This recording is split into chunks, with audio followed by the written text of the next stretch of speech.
Pastor J, I want to get a tattoo. You really want to me. Respond to me how you would respond to me. The first question I'll ask is why?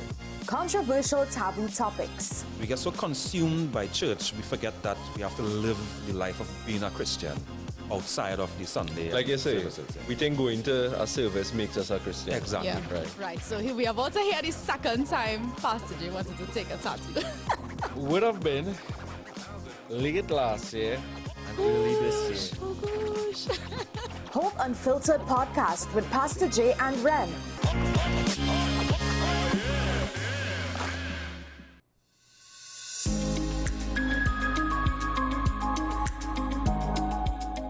The Caribbean has some of the highest rates of overweight and obesity in the Americas.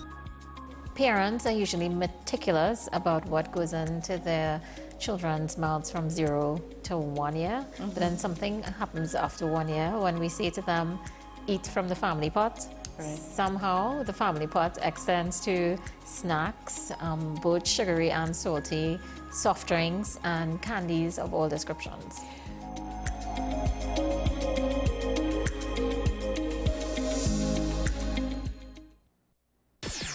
WESN.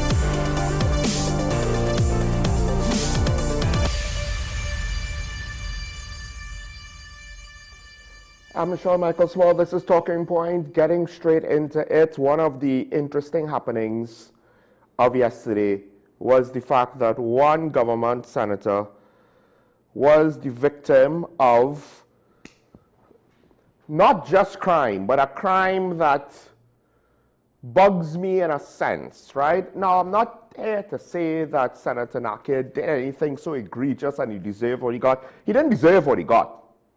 Let's make that clear. It's not that he deserved to be the victim of crime. He didn't deserve it at all. That said, it highlights an interesting time in TNT, and it maybe makes a subtle, though, depending on your point of view, compelling exclamation point mark on the whole situation. Because Senator Naked apparently went to a bank, withdrew some cash, or at least did some activity to get the intention of people with bad intentions, get the attention of people with bad intentions, and then decided to go to another establishment, park his car with the cash that he withdrew from the bank, and proceeded to shop while his car contained the cash that he withdrew from the bank. And then when he returned to his car, that cash plus other valuables was missing. Now, of course, one could question, there's always the chance that people might just see the car, see some kind of valuables and break in, right? I know one family member, they broke into a vehicle. They didn't even see anything to steal. They just broke in to see what they could get, but it was a remote location. This was a relatively public area, not necessarily a lot of foot traffic. But at least as far as I know, right? I mean, there's some, I guess, but there would be a fair amount of vehicular traffic, right? It's not a secluded area where you could, take your time. But the criminals decided to engage with breaking into a car to snatch and grab. And I have heard of and know of stories where in similar relatively high traffic public areas, parking lots and the like of plazas and businesses where similar things happen. So they know how to do it relatively quickly. Now the senator is saying that the bank needs to provide more security for things like this. And I think, and this is not the main point, but this is an important point, because he's putting the responsibility in the bank. And while I did say that Senator Naked did not deserve to be the victim of crime. Regardless of what you think of politicians, of him in particular, etc., right? He didn't deserve to be the victim of crime. As he rightfully said, he feels violated. He claims he has no problem giving back to the people, but this isn't giving back, right? We're not talking about somebody took $100 from his pocket or pickpocketed his wallet and it had like $500 in cash. He feels violated. They broke into his car. They took his, I think, his ID and other personal items. So the issue is him trying to push or shift the responsibility onto the banks. And while you can make the case that the banks should maybe have more security because this is an observable trend, at the end of the day, I do not believe there is any foolproof security measure that will guarantee that this could never happen, that the bank could institute to cover things up on their end. You would have to have like a whole separate bank private facility, separate room, a side door, all kind of nonsense, right? But then the more security you put, the greater the chances are that all the criminals have to do is just see who utilizes those mechanisms. Now, and that's your target. Now you could say, well, you need to just put more security all over the bank. But what does that exactly mean? They already have security cameras, and according to the senator, they already have security footage. So what more do you want? Do you want like security checks, IDs? Do you want screening of all customers coming into the bank? Well, at the end of the day, there'll be ways around any sort of blanket security measure to try to control who sees what, who notices what. And you're going to the bank in person, there's too many vulnerabilities of the information coming out, and that's assuming you know where the breach is. And if there is a breach, it is reasonable to assume it's not random chance, but at the same time, who knows? These could have been a set of wild yahoos that said, ooh, fancy car, went to the bank, came out with something. Let's steal it. I tell you, somebody stole straps for a truck bed. There was nothing valuable in the car. Like, there are some criminals who are random yahoos. No, the main thing is, at the end of the day, it comes back to one thing. If I do something like withdraw cash from a bank, it's for a purpose. And I'm not going to have errands in between that purpose. Unless they are equally important errands. And I guess it would have to be some heavy errands, right? I don't have random personal errands that are to the tune of thousands of dollars, so it'll have to be something heavy. Because my point is, you withdraw a set of money, it's for a purpose. See to that purpose, right? Hopefully it's not to have it in your house. Because by stopping off here and stopping off there, that's when you're vulnerable. A similar situation happened to somebody I know, and that's how the money was stolen out of their car, because they stopped to do something similarly benign and potentially not as important. And it might seem like a small thing, but at the end of the day, and people do this, by the way. People will go to the bank, and I've heard stories of greater than $10,000. Greater than $20,000. I've heard somebody go and pick up cash to the tune of $30,000 to $40,000 and then stop off at some shop with the stuff in his car. And then be surprised that he was robbed.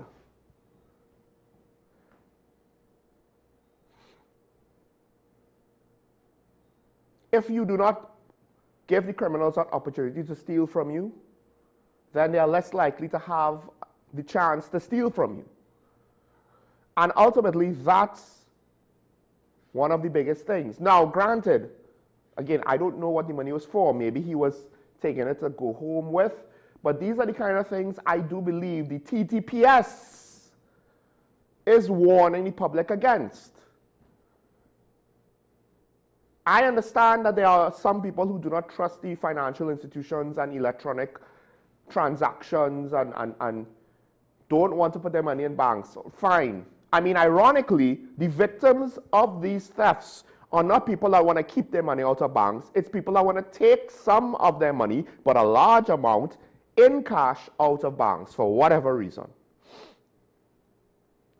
And we are now living in a world where do you really need to conduct whatever transaction in cash?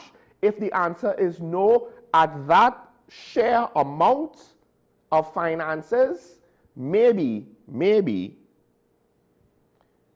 you shouldn't do it. Just say it.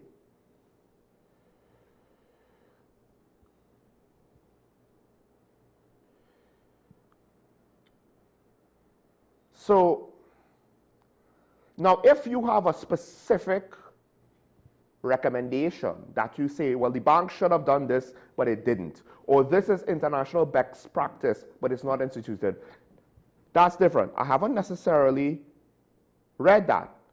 It just comes across as someone who, in the shock of the moment, wanted to blame someone else, I guess because it's always hard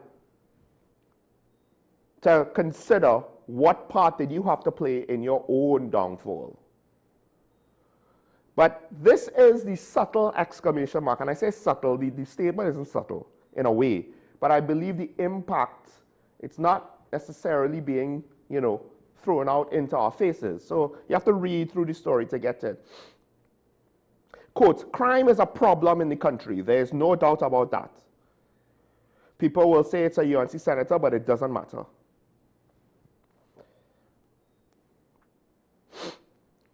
Crime is a problem. While the police service is trying to sell us on the fact that major crimes are down, while the Minister of Homeland Security is trying to sell us on the fact that major crimes are down, here comes a UNC senator who's a victim of crime, and he probably in a very authentic moment, and again, I don't think his words on the bank are necessarily some kind of disingenuous political used car salesman shill. It's an authentic place of, I was just violated. And on some level, it's more valuable to him to speak about what the system needs to do to change, as opposed to what he needs to do to change. Not that he's not being self-aware, but literally, that's a practical thing, this is an internal thing, so I'm going to share the practical external thing. And I think here he also has a genuine, honest revelation. Crime is a problem. Now that's a very wide statement. It's not saying crime is an immediate detrimental national emergency, otherwise our entire society will crumble problem, right? It's not necessarily saying it's a minor problem, it's just stating, well, there is still a problem of crime. And you could then be subjective in the margins of that statement, within the confines of that statement, as to how bad it is. But with regards to public relations, it is a subtle hole in the argument being made by those who are trying to say crime is improving, because we still basically have the phenomenon of daylight robbery. And the senator brings up a good point. He expects the perpetrators will be apprehended because he has seen physical evidence that in theory should make it relatively straightforward. But I guess we will all have to see how that goes. But I would just want to reiterate the point of, one, let's not try to put all the responsibility in the bank, because here's the other catch. How much security measures you want the bank to put in place to try to prevent things like this? Because in theory, with infinite budget, you could have infinite measures. You could scale things up infinitely, both in terms of the number of measures and the degree each measure will be. And in theory, once you scale things up to infinity, you're covered. But I said, if you scale things up with infinite budget. Where's the budget coming from? And the senator is saying the banks could afford it, and that might be true. But the question is, well, how far are you expecting them to go? And to be quite frank, however far they potentially will try to go, it will never be far enough. If you have customers that make themselves vulnerable, bank security measures will never be far enough for those customers. If those customers in the long run are not willing to recognize the fact, hey, I also have a part to play in my vulnerability. Because now we're getting into the politics of the game, of trying to please people, just in general, trying to please expectations that might not be fully reasonable or practical. Take, for example, Starbucks. They try to appease the political sentiments of the city they were founded in, the city they are known to originate from, to operate in, Seattle. And the most recent mayor basically still was demanding more from them, to the point where she was telling the public to boycott Starbucks. So Starbucks said, okay, cool, we'll start to shut things down in Seattle and move. And now all of a sudden, because Starbucks thought we will play the game that you want us to play, until they realize, look, it doesn't matter how much we try, we will never appease the beast. And now we've reached the point where we need to kind of get out of this whole situation because there's no turning back. So on some level, the banks can't just try to appease the beast of, well, you have to do it, you have to do it, you have to do it. Granted, again, if there's specifics that you could point to that they should be doing that they are not doing, then that's different. Or if there's relatively easy to implement solutions, relatively inexpensive solutions, relatively, so it doesn't all have to mean cheap, relatively. Yeah, but then that's being a little bit more constructive because you're providing specific things to at least say, look into X or look into Y.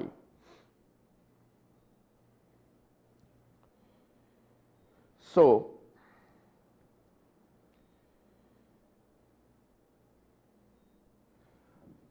all right, let's take a quick break. When we come back, the conversation continues, and we should have the good lady later today. Stay tuned. This is Talking on the WSN. We'll be right back after this.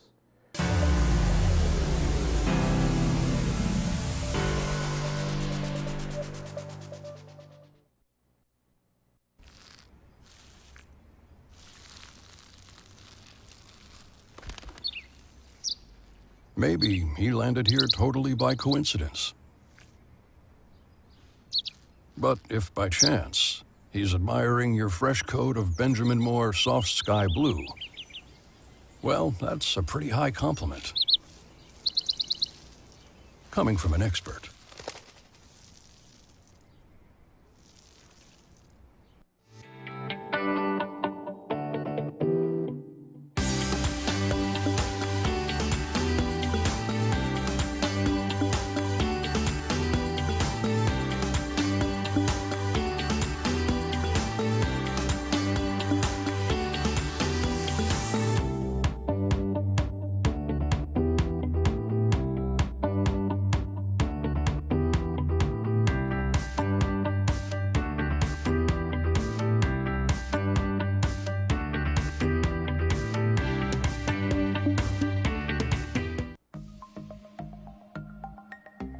Knowing how to tell authentic is as easy as 1, 2, 3. Find it, match it, search it. Step 1. Find the style number on the tag. Step 2. Match the style number inside the jersey with the number on the tag. Step 3. Search it. A quick Google search of the style number will verify the jersey is authentic when the search results match the jersey being searched. Don't be fooled by counterfeit jerseys. Before you buy, remember to find it, match it, search it. Fan Zone, 2 locations nationwide. Center City Mall, Chaguanas and Movietown, Port of Spain. Nationwide delivery available. Hi, I am Emiliana Beechan and I am a mental health and conflict resolution consultant. Welcome to Mind Matters, the show where we explore the intricate world of mental health and the art of conflict resolution. Join us as we hear from mental health professionals, conflict resolution experts, and everyday people who have transformed their lives through understanding and communication. Mind Matters, WESN Content Capital.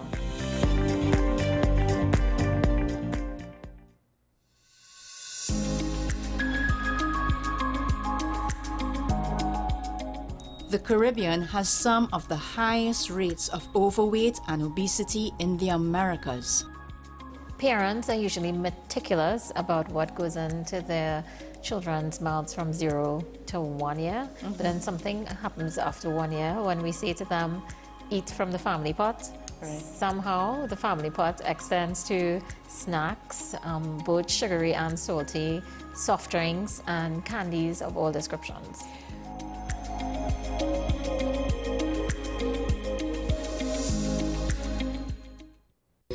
Take some time for yourself or spend some time with the family at Sandy Point Village Hotel.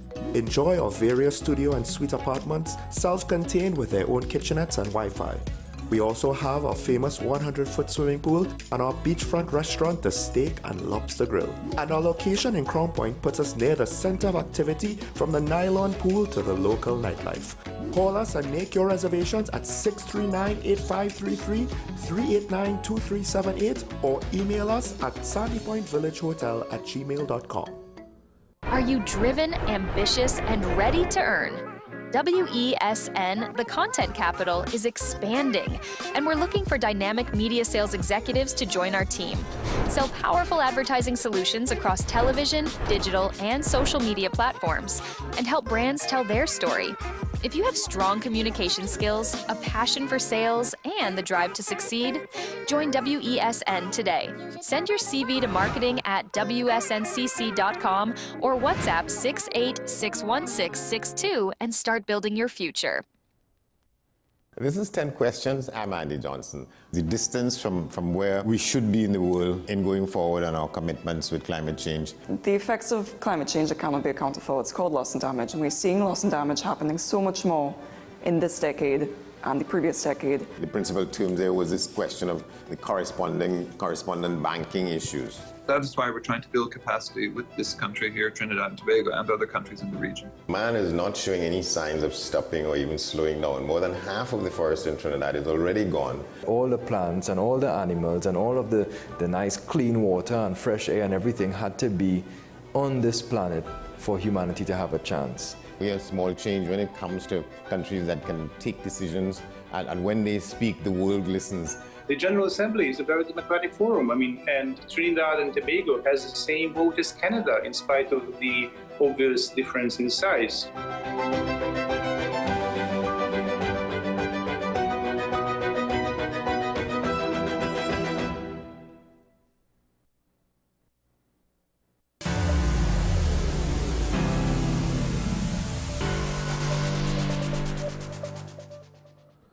Welcome back to Talking Point, and I just want to say this quick. I really don't understand what's the big deal, because I've seen now analysts say, some utilizing statistical data, well, if the election was called today, the UNC will win. Yeah, I would hope so, but because it would be an abject and complete and utter disaster, the likes of which you rarely see around the world, if a party can be potentially voted out of office after only 1 year. However, now, let's talk about that year. Is it good, is it bad? Actually, one of the newspapers presented some of the opinions of the public and represented a relatively balanced view, I think, some positive, some negative. But here on Talking Point, we are equal opportunity critics, and of course, we look at the government of the day, not political parties, because government of the day is setting policy. Now, to what extent are we going to be covering some interesting aspects of policy that we've seen in the last year that we've technically been talking about through the entire time? stuff came out in the Auditor General's report. Unpacking it, this is one of those moments where I think there's so much to get to. So much to get to. It speaks to the last administration. It speaks to potentially this administration. We can't necessarily cover it all in one episode, but we're going to try and make a start today. And to do that, joining me, of course, we have former Minister of Finance, Karen Shishera, from beyond the borders and lands, distant lands, but still able to find time for us here in poor little old TNT. Karen, good morning. Welcome back to Talking Points. Good morning, Sean. And part of the reason why I'm morning to your viewers, I think it's the topic. You know, I thought it would have been really not reflect well on me that we're talking about Auditor General. That is clearly part of the Minister of Finance's portfolio. So it comes within his purview that I should not be willing to make some sort of commentary on it, especially since I think it was the both papers. In the Sunday newspapers, it was a major story. And so, yes, I am not so far beyond, but far beyond enough that, yes, but I felt that this was something I should speak about. So, yes, we're going to talk about the Auditor General's report. And as I've said to Sean offline before we started, you know, clearly can intervene and interject at any point in time. And of course, we want to hear what you, the viewers, think of what we have to say today. So I don't know if you want me to start or do you want me to go? No, I mean, so there was the situation where the thing is, I'll be honest, this is one of the times where I am freely going to admit I do not understand the full scope of everything in this Auditor General report. There are certain aspects of it. I believe the Prime Minister has even had to ask the Minister of Works, the line minister for that situation, to get details on one of the aspects that came out that the public has concerns over. But you're here to talk, I believe, about a different aspects, and that's with regards to the revenue situation, or rather the verification of revenue, which is just another, now in this case, I think maybe it's somewhat of a coincidence, maybe not, because it's another deja vu situation, given the fact that when we had the previous administration, there was an underreporting of revenue. Now we have something similar to that, but maybe not quite the same, because you have an interesting question to ask with regards to the mechanisms the Auditor General used in this report. Yeah. Yes, and I don't know if you want to say underreporting. What I think we want to say is that, yes, under the previous administration, the Auditor General's report of 2024, which dealt with the public accounts of 2023, from so far as the Minister of Finance, who represents the Treasury, according to the Exchequer and Audit Act, his view was that the revenue position was understated by about $2.6 billion. And that was not the position which the Auditor General had taken. And the Auditor General even played a critical role, because the Auditor General is a creature created by the Constitution and has safeguards and has the independence, a sort of independent watchdog. Because what he or she does is that when the accounts, public accounts for ministries, regional health authorities, commissions, state-owned enterprises are submitted to the Auditor General, both in terms of revenue and expenditure, his duty under the Exchequer and Audit Act is to review, scrutinize, and determine and give an opinion as to whether those financial information that has been submitted is reliable, credible, and stand the test of whether or not one can rely on it, which is important for investor confidence and certainly for the people of this country having confidence. So that's the starting point.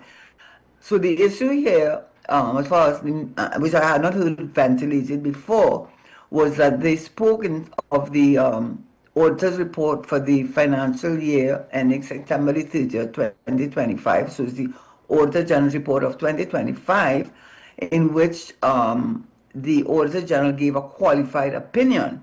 And with regard, and I made that point because in contradistinction to the Auditor General in the 2024 Auditor General's report regarding the 2023 Public Accounts gave a disclaimer of opinion, and that is a very, and I think it's important the distinction be made because of the facts, and it's really somewhat puzzling, somewhat curious, and I'm sure the Auditor General, someone can give an explanation, but it does escape me at this moment, because what it says is that when the Auditor General has determined, and the matter goes to Parliament, and the legislation, Exchequer and Audit Act is the main legislation, it has to be submitted to Parliament. The Auditor General is required to give an opinion and certify the accounts. And what the Auditor General did in regard to the 2025 report was said to give a qualified opinion. And why I found it was curious to see, and I'm sure it must be an explanation, but as I said, it escapes me, is that of the total revenue position of, I think, nearly 55 billion was the total revenue position, 36.8 billion of it was unverified. That is more than, as I had said on a previous show, more than 60% of the revenue from that year that the Auditor General did not have the requisite evidence as required, I think, under Section 9 of the Act, Exchequer and Audit Act, where the Auditor General reviews and scrutinizes and determines the reliability of the financial information. And yet, even though it was as high as 36.8, I believe, billion of the 54 billion of total revenue, the Auditor General gave a qualified opinion.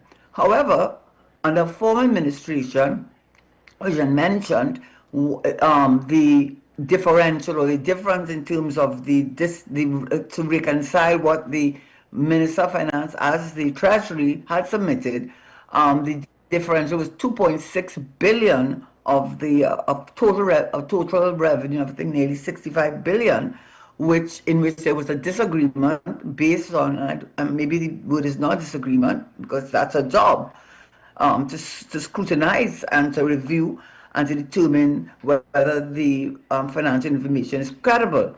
And there was definitely a disagreement between herself and the Minister of Finance. Yes, in that case, when the Auditor General provided an amendment to the accounts, which included an uplift of that amount, she gave a disclaimer of opinion. And what is the difference? Why, in the case of the 2024 accounts, you gave a disclaimer of opinion, and yet in the 2025 report, a different administration, which I thought, I mean, if you want to look at the factors that you take into account in determining whether should you go with a disclaimer or qualified opinion, because as the definition of both states, when you give a qualified opinion, you're essentially saying that the financial information submitted is basically reliable, it's credible, it's you can rely on it, save and except for specific isolated areas. So I think it would have been the ATC in this, the Housing Development Corporation. The Auditor General did isolate that specific instance to showing that there were some concerns about whether the money spent was properly authorized. But other than that, the qualified opinion meant that the Auditor General was happy with the report. So any investor, any member of the public, any foreign direct investor, which could say, well, the report that has been submitted has been reviewed by the financial information, the public accounts has been reviewed, the public monies that have been spent has been reviewed by the Auditor General, and basically the Auditor General is satisfied it was well presented. Yet, of that revenue, according to the newspapers, and I have not seen the report, I've tried to get the actual report, but so I am relying on what was submitted in the newspapers. I don't think it has been challenged, and that's a report given to the Senate. 36.8 billion of the total revenue position of nearly 55 billion says she cannot verify it. That's more than 60%. The Auditor General is saying that you are saying that the revenue position for 2025 is in the vicinity of 36.8 billion, make up nearly, the total revenue, and yet you give a qualified opinion, meaning that, so I find it difficult to reconcile when you look at the 2024 position under the former administration.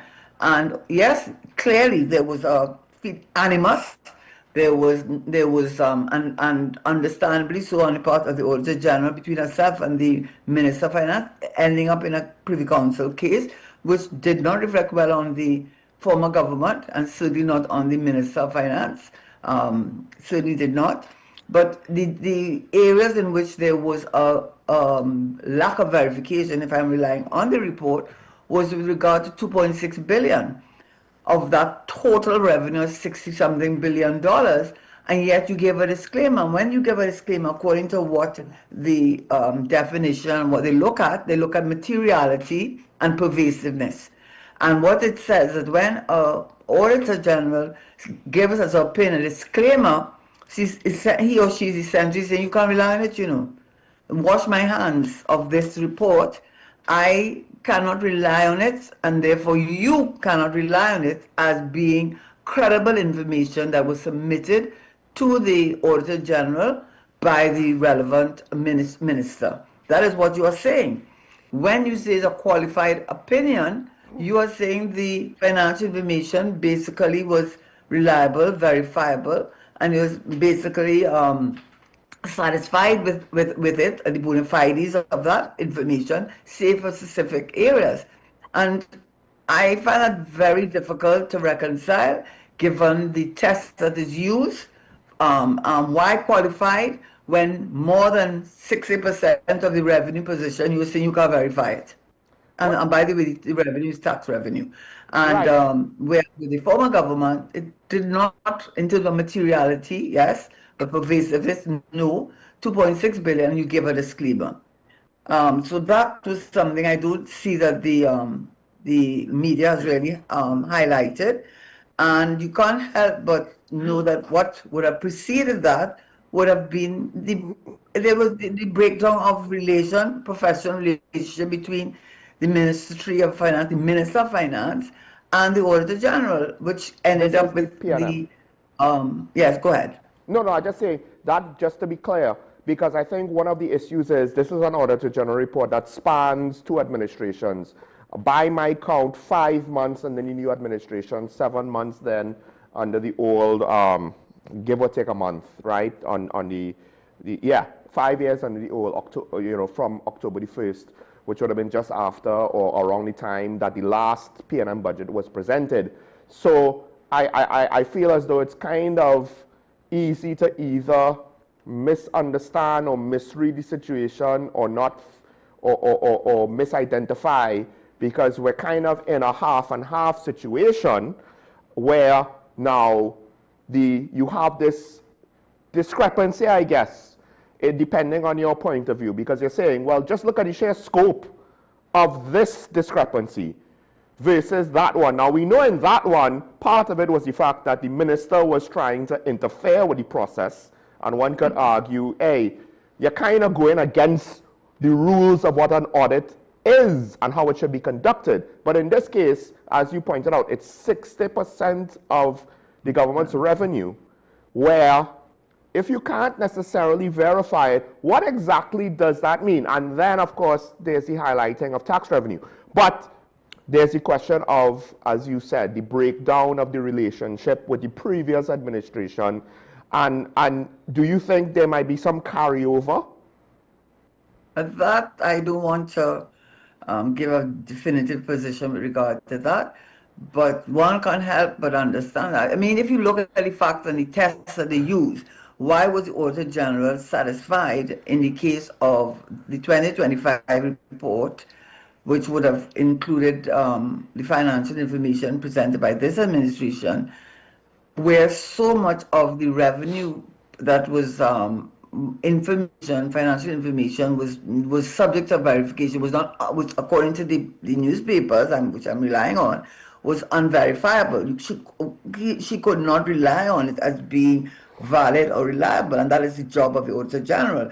And so all I'm saying is that if you're using a test that is used, which is a materiality and pervasiveness, it's difficult to see why in one instance, when under a former administration, you felt that it was a complete disclaimer of opinion, which says you essentially can't rely on the entire financial information that was submitted to you, and yet in the other instance where it was far more pervasive based on the information we have, and yet you said you qualify that opinion. And the reason so you asked me what preceded that. So can we separate what preceded that with the qualified opinion given by the Auditor General?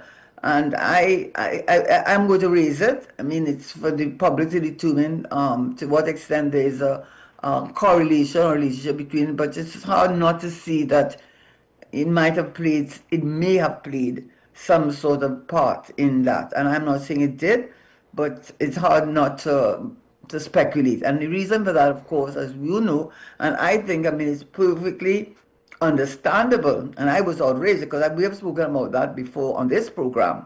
We have spoken about that whole issue with Auditor General, and I have written an article on it also.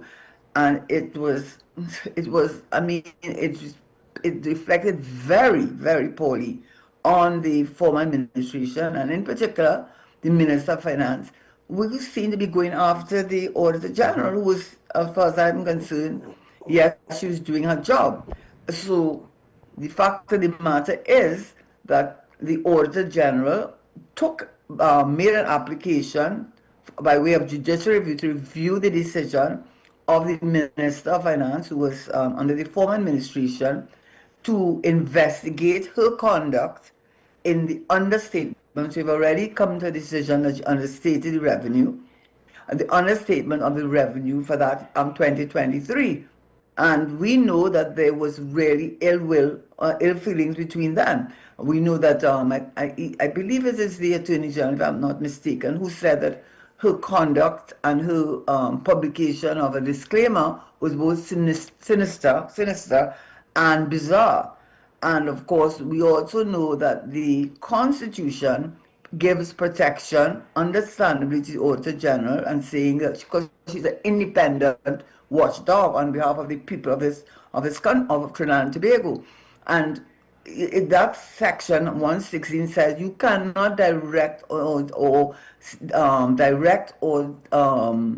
essentially dictate to any person or anybody. The Auditor General cannot be directed or dictated to by any person or body. So essentially that would include the Minister of Finance. So when the Minister of Finance, as the information indicates,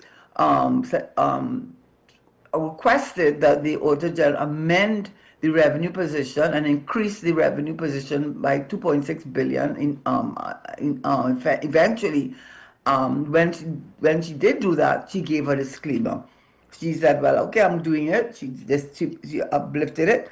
She said why she disclaimed it, and she gave very good. She said the central bank, according to her, did not give her proper access to the new electronic check clearing system, and that there were concerns over it, and that she was unable to review it. So the Auditor General clearly did not believe that it was there for a credible understatement. And that led to the judicial review. And I'm sure everyone remembers, or should remember, I think it was in the newspapers, where they quoted, I don't think it was part of a judgment, but Lady Simler asked the question of the attorney for the government and said, well, why isn't the Minister of Finance being investigated also? Why only the Auditor General? And so what I'm saying, go ahead. I think that might have been the verbal remarks given at the case, so the verbal opinion. But also I think she did include some version of that in the written opinion, which was one of the things that I found telling, because it was, in true British fashion, a very polite slap across the face, if one would, right? Like she's not being egregious in all kind of insultive language, but it's very plain. It's very plain the point that she was trying to make. Yeah, and I think what it was, so let me just say, I just mentioned that because I don't think it was actually in the judgment, but I do think in the back and forth between herself and the attorney, she says, so, you know, you're investigating the Auditor General because you're saying essentially she's understating the revenue, and yet what about the Minister of Finance? Could not mistake of occur, they want to investigate, and I mean it's tongue in cheek. But the point was that the application for judicial review, which was successful, to quash the decision on the Minister of Finance, who at the time was acting as Prime Minister, and the law required that for him to do what he did, to obtain from Cabinet, and Cabinet did approve the appointment to investigate the conduct of the Auditor General. And why that is significant is because under Section 116, he couldn't do that. It said he didn't take directions from anyone, and that's what the Constitution said. So it seemed, at least looking on from the outside, I think it was Section 136(8), you can remove certain officers, and one of them is the Auditor General specifically, on the grounds of misbehavior, infirmity, or very broadly any other cause. So when the investigative committee team was set up, the reason why she was able, as the Auditor General was able to challenge it successfully, because her grounds of the judicial review application being quashed was that it was based on the apparent or actual bias of the Minister of Finance. And it's, I mean, you look at paragraph 54 of the judgment, and it sums up the reasons. It says it earlier, but basically, you are investigating the Auditor General. You set up the investigating team. You determine who are the members of the team. You, Minister of Finance, sets up the term of reference. You are responsible for their remuneration, and they have to report to you. If there was any instance of where there was bias, I think the court was very was satisfied that the intention was, or so it looked, very much so, that they couldn't remove her under the Section 116 because it protected her. So the alternative was to have her removed, and the first step in that direction was to have a team investigate her, report on it, and then take the necessary steps. So it looked very bad. It looked bad. I'm sure that could not have gone down well with the Auditor General. It could not have. I mean, I think, and on top of which, the then Attorney General, if I can remember correctly, whereas I think the legislation, I think the Exchequer and Audit Act says that the government is responsible for the payment of any legal opinion. When the Auditor General approached the Attorney General about the legal fees for her making this application to the court, he said, no, you're on your own. So I'm saying all of that to say that obviously the relationship between the previous administration, in particular the Minister of Finance and the Auditor General, was hardly one they clearly did not, saying they didn't have a good relationship or personal relationship. When I say personal in the context of their professional positions, it clearly was not one.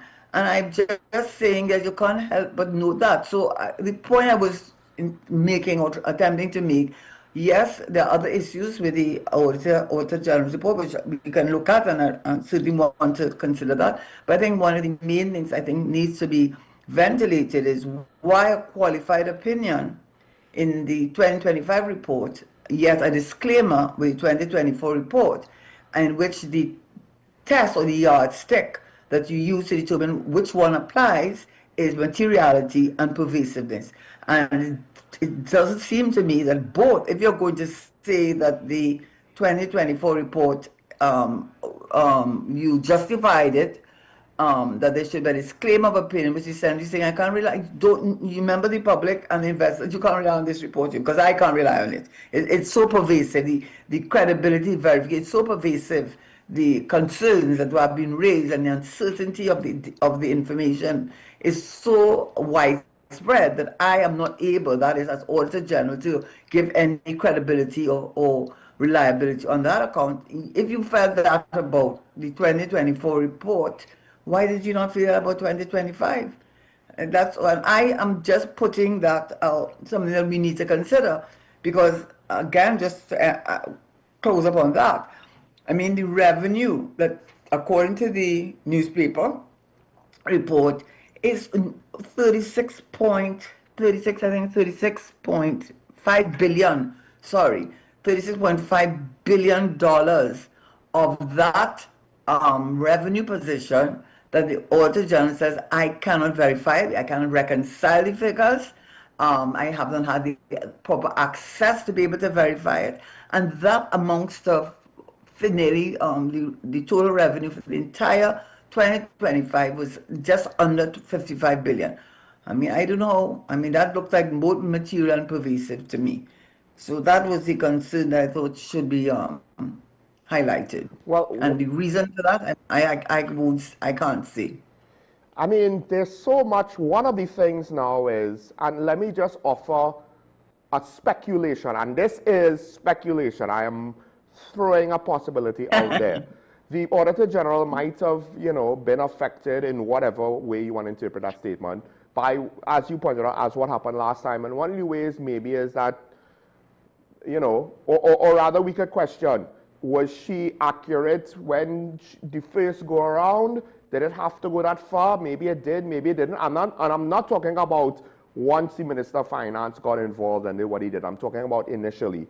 Because the disconnect from that situation to this, at least for us on the outside looking in, and you being a former Minister of Finance, you're not quite on the outside like a lot of the rest of us, that the discrepancy is difficult for us to reconcile, and without any sort of context to help reconcile it, which this goes back to why transparency is needed.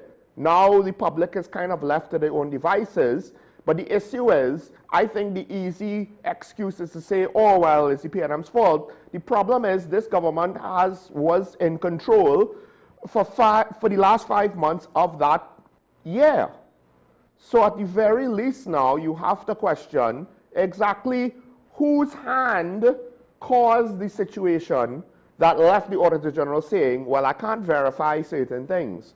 And then also there is the fact that, look, it's tax revenue. And right now, I would imagine, because one of the daily newspapers did conduct a very, very, statistically not significant poll, because they just offered a few opinions of members of the public, but they went in different areas of the country. And the opinions that were negative cited to things like lack of jobs and all the increase in fines. I don't think they directly necessarily reference the taxes, but they were basically pointing to the economy with regards to this government. Right. Yeah, so and that's why the tax revenue, the fact that it's tax revenue, and I think to the public, they're going to be sensitive to things like that. As I've just pointed out, some people are at least borderline sensitive on that because of what the government has been doing with taxes. Right, and the thing, I think that the other point that I wanted to raise, apart from the question, why qualified versus disclaimer by the Auditor General, I found that it's a matter of concern because the office is one that is independent, as it should be, and I think that's something that needed to be raised. But what the report itself is also very revealing. And what it shows you is that, as I recall it, I may be wrong, but when Prime Minister in waiting, so to speak, was asked, well, how are you going to raise the revenue? How are you going to turn it around? Because the prices for oil and natural gas were subdued in 2025, and the production levels were not what we wanted. So we want to know where the revenue going to come from, and we know the answer. Also, it seems it's taxes and taxes and taxes and taxes, between taxes and public debt. And if you have any question about that, if for over 60 to 70% of the revenue that this government raised in 2025 came from taxes, and by the way, they were not allowed, well, I shouldn't say they were not allowed, but I think if they were able to do so, the tax revenue would have even been higher. So it's clear to me in any event that this government had not looked at other means, or had not had the means of raising revenue by way of economic transformation, by way of diversification, by investment, any significant investment in areas of the economy other than in energy. And so it is a valid point that how are we going to fix it? We're going to fix it with taxes. And I got a list of some of these taxes. And I wanted to look at it from two points of view, because you're looking at the impact of all the taxes generally on the economy, the confidence of the business sector, and also the impact it has on the persons who are the more vulnerable, low income. And so some of the taxes, for example, and which would affect the business community and will trickle down to the consumer eventually, was the 0.25% asset levy on banks and insurers, which they expected to generate 575 million. Electricity surcharge on commercial and industrial users, the double excise duty on alcohol, excise duties on alcohol and tobacco. You also have the land registration fee, which I think is due at the end of May. And for every property that a person owns, they have to pay a registration fee of $2,500 per property. Then you have the landlord business surcharge, which is 2.5% of the gross rental income if the property is rented for $20,000 or less, and if more than that, 3.5% of the gross rental income. Then you have the increase in fees and charges and custom duties. But the NIS contribution, there's also, which I think is, you also have the insurance premium tax, the VAT, yes, was removed on a number of items, but still on a number of basic items such as cooking oil and poultry. 5% on cost insurance and freight, which is of course going to raise the price of anything that's imported, which is what we do. We import nearly everything in this country. And then what I was sort of curious, the environmental tire tax, which is doubled. And why I found that was curious, from $20 to $40 according to what I have here. But somehow I felt it was higher than that. But the point is, you are raising the taxes on the tires, but at the same time you are allowing the import of the foreign used cars. The age of the foreign used cars have been extended. Is that a more environmental challenge to the country, because these are older cars and therefore you're dealing with issues that would have an impact on the environment, and not only limited to the tires, but actually the actual vehicles. So you have the environmental tire tax, or you have administrative fees, container fees double, the custom declaration, and actually traffic fines and penalties. I mean, so I could go on and on. I think also too, before you're returning national, you got physical sessions, they were removed. They were the VAT, the custom motor vehicle tax removed, and that was an incentive to persons to come back to the country, I imagine, and make a contribution. And so it was significant. And what was it? And the most egregious of all of them, for us that I could determine, was what they call, it's not the name of the tax, but what is referred to as inheritance tax. And why? Because it referred to HEC houses. Mm-hmm. And we know HEC houses, if you're a member of the military or the police, yes, you do qualify, but it's essentially for the persons who are the lower income. And what they have done is change the payment if you are transferring ownership, guess upon death, to someone else. And so therefore they have the benefit of a HEC house. It was a flat fee of $700. Now I think it's 5% of the market value of that property. Persons who can least afford it. And by the way, the same persons who a few months after coming into office, the CPEP, URP, and Forestry Division, thousands of people who were on the breadline. And they are the ones for whom many of the taxes make no distinction of your income level. So the impact of a lot of these taxes, yes, it's hard on everyone, but can you imagine what it must be on the most vulnerable in our society? Those are the low income in this country. And so what I found that the public accounts report did was really highlight that, at least for 2025, I can't speak for 2026 what the plans going forward for 2026, 2027. But what it does seem to highlight is that this government raised the revenue by taxes and taxes and taxes, mm-hmm. and public debt. The public debt, according to the Auditor General's report, represented 191% of total revenue. And it was raised either on domestic market or either on the international bond market. So it seems to me that the revenue that this government was able to generate was generated by imposing taxes, new taxes, or doubling existing taxes, and or by using debt borrowing to finance the revenue. And so I found the public accounts was helpful in that regard. And since it is a qualified opinion, it means that the government has no difficulty accepting the figures, the financial information that the Auditor General has given to us. So I just want to finally on that point. So what's the impact of that? So what we do know is that Standard & Poor's and Moody's both gave Trinidad and Tobago a negative, I'm using the word outlook, but anyway, they looked that those things were not going, things were not, it was on a negative side, but they also said that they were going to downgrade us further, although we still at the lower end of the investment grade, downgrade us if there was not an improvement in 6 to 24 months. Central Bank also had their say in the matter too. And what seems to have been highlighted as one of the main causes of the lack of confidence. That's what I think the Central Bank said, that the economy, the confidence, the fragility of the lack of business confidence. Yes, they spoke about foreign exchange shortage, definitely contributed to that. But a major contributor was the tax position, the uncertainty and the extent to which the business sector was called upon to now impose these new taxes on them, whether it was importing, whether it's administrative fees, whether it's on alcohol and tobacco, which they have always done, but they have been doubled on this occasion.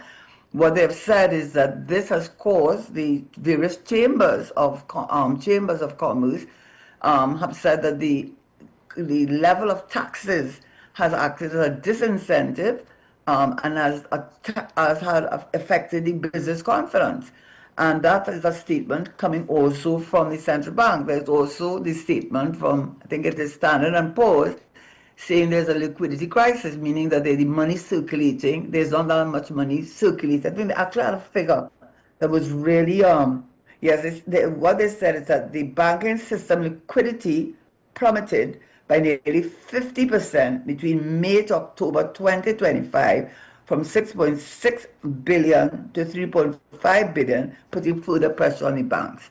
So I am not saying that the taxes and the taking on of additional debt are the only contributors. But what I am saying is that the public accounts, the Auditor General's report, given the extent to which the revenue generated in the last budget period came from tax revenue, and I've listed some of the taxes that were imposed, and the views of Standard & Poor's, Moody's, and even the government, Central Bank.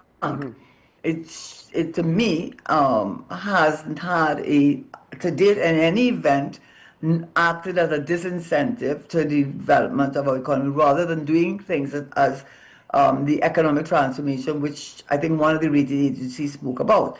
And that's on the business side. And the business sector, obviously, if they're not doing well and they have to pay more a surcharge on their rents, they have to pay more electricity for commercial entities, if they have to pay more when they imported anything, if they have to pay more taxes on alcohol and tobacco, which has always been a usual, to be very honest, the sin tax, as they call it. If they have to pay more, they're going to pass on those additional costs to the consumer, which is probably why you're seeing a lack of liquidity tightening. So that for the business sector, it has become a large part of the difficulty, as far as I can see from the number of taxes and what they have said, has been the extent to which this government has used taxes to generate revenue. On the other side of the equation, which is what I call the lower income persons, persons who already feeling the pinch, they are also impacted by the taxes, because the taxes do not discriminate. Sometimes, it does not discriminate between the rich and the poor, but the impact is definitely going to be much higher if you are a person who already your income is severely limited, or in some cases, since CPF and URP and the forestry division, I don't think up to now those jobs have been, those persons have employment, and that's thousands and thousands of people. You're seeing how the tax situation has also impacted them. So I wanted to say that when I looked at the Auditor General's report for 2025, I felt that a major consideration was why a qualified opinion versus a disclaimer, which was, as I already explained before, what may have preceded that consideration. I can't say yes or no, but it certainly would not have helped the relationship with the former administration as opposed to the current administration in assessing and determining what opinion the Auditor General should have on the financial information submitted by the various public bodies. And finally, the Auditor General's report is very helpful in giving you some hard fact, hard data as to what the revenue position and expenditure position is in this country, and as reflected by the rating agencies who have said, and the Central Bank have all said, that the increase in the taxes has played a part. Increase in taxes has played a part in let's say, lack of confidence in the economy seeming to have come to a sort of a stalemate. 2026 is a new year, so we have to hear what they have to say about the budget, but we do have a yardstick or some reference point given to us in the opinion of the Auditor General was qualified, meaning that whatever data was provided to us, we can rely on it. The last point I would make on that, what it assisted in terms of looking at the report in a very broad sense was the fiscal deficit. I think the budget for 2025, the government had projected a revenue position of 59 billion. I think the expenditure is about what it has turned out to be, but they projected a deficit of 3.8 billion. Well, we know, based on what the Auditor General report has said, the total revenue is a little less than 55 billion, and the expenditure is about what they had anticipated of 65 billion. So the fiscal deficit is not 3.8 billion, based on the data that we have provided to us, but it's in the vicinity of 10 billion. So finally, what I would say about the Auditor General's report, the issues that I think it raised and is the question of why qualified opinion and not a disclaimer with the 2025 report, when it seems to me on the basis of pervasiveness and materiality, if the report of 2024 warranted disclaimer, is certainly without any other explanation for it. It certainly applied to the 2025 Auditor General's report. The other thing, as I said, was that it also gives a good indication of the financial data that you can rely on, and it lets you see that the fiscal deficit is far higher than the government had anticipated. And finally, that the imposition, we had a revenue of taxes. People have felt that. I think a lot of people felt that what they were seeing, this government raising money, was by taxes. I do think that was the feeling, that you weren't hearing. And even when they made an effort to to create employment opportunities, I think there was this thing, Sean, where they had a big, I don't know if you call it, they said employing about 18. Yes. I was told how many people they anticipated. It was, I don't want to say the wrong figures, but to be on the safe side, I think he would definitely have crossed 12,000, and what the report showed was no more than 1,800. And some of that employment you're talking about was people who were already employed within the service but were getting promotion. So we look to see what is going to be said for the new budget, but the Auditor General's report certainly is a good reference point for persons being able to rely on the hard data to determine how well, if at all, that this government has managed the economy, how they managed it, and what were the, what were the source of the revenue, which I think most people feel came a lot from taxes. It really was that. It was taxes upon taxes upon taxes, and whatever explanation you were given, it was difficult to reconcile that with how the economy was doing. It wasn't doing well. and yet people seem to be having to pay a huge amount of taxes, which affects still, I mean, it affected everyone, but more so those at the lower income. And finally, those are the real issues that I felt needed to be ventilated. There was one report stating that there was the National Recruitment Drive where apparently 110,000 people applied for jobs, and the amount that were actually hired, well, at least according to one report, maybe this is not the entirety of all hirees, but was only 1,800. So it's one of those things. I think I saw something recently where the government claimed that they provided 15,000 new jobs. I'm not sure if that is the economy or if that is the public sector. But at the end of the day, that's one of the complaints by the population that the newspaper, well, again, this is anecdotal, right? They were looking at the lack of jobs, the lack of opportunities, and of course, the increase in fees. And also made the statement, and some people, of course, want to beat this: if you have no work, you will go and thief by me, and if you ain't have no work, you'll go and thief by Mirage. And this is what they're bringing we to come to, because everybody ain't have no work, everybody ain't have no land, everybody ain't getting no justice. This is from a farmer in Sangre Grande. Now, I think experiences vary, because you have people in certain other parts of the country that's saying, well, look, it's only been a year, they're not going to solve everything in a year, and you kind of get that. But it feels as though the effects or the negative sentiments are disproportionate in only certain areas. And it might not necessarily be that it's some nefarious, villainous act. It could just be because the policies suit certain circumstances and demographics better than others. But the reality is, the people on the ground are still feeling it, right? Whether it's intentional or not, they're still feeling negative effects. And it begs the question, to what extent is this actually slowing down the economy?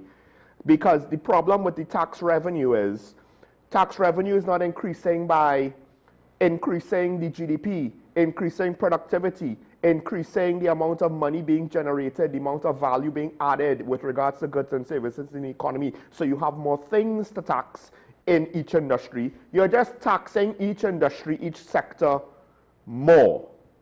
And the disproportionality to the lower income earners is where now you could run into questions, because it will significantly impact the amount of money being circulated. Because if the economy gets worse and worse, high income households and high income earners will start to pivot more and more to outside economic opportunities and activity, essentially.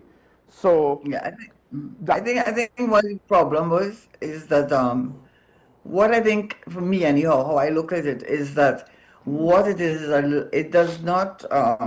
I think the electorate, because this is only 1 year since the new government has been in office, I think there's a sense of maybe betrayal is too strong a word, and it probably is too strong a word, but when you see that just a few months after you form the new government and so many people are put on the breadline, and then on top of that, you impose tax after tax, and you're not putting forward any reasonable or any credible efforts to transform the economy. And you had given, I think people believed, because the other government, I don't hold any brief of them either. I mean, part of the reason is I think that people felt that they were insensitive, especially to the economic situation of many of our citizens. And we have a famous saying, let them eat cake.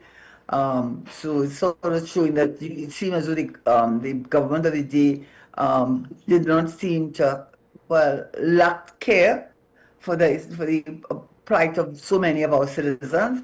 And I think we believed that the new government, this administration, had promised or given the indication and that they were going to make things better, especially for those at the lower end of the economic ladder. And what has happened is it has turned out differently. As I said, the first indication and almost right, it was the letting go of thousands of people in those in CPEP and URP and Forestry Division, which are really the lower income persons who are the most vulnerable in our society, and then following it up with taxes.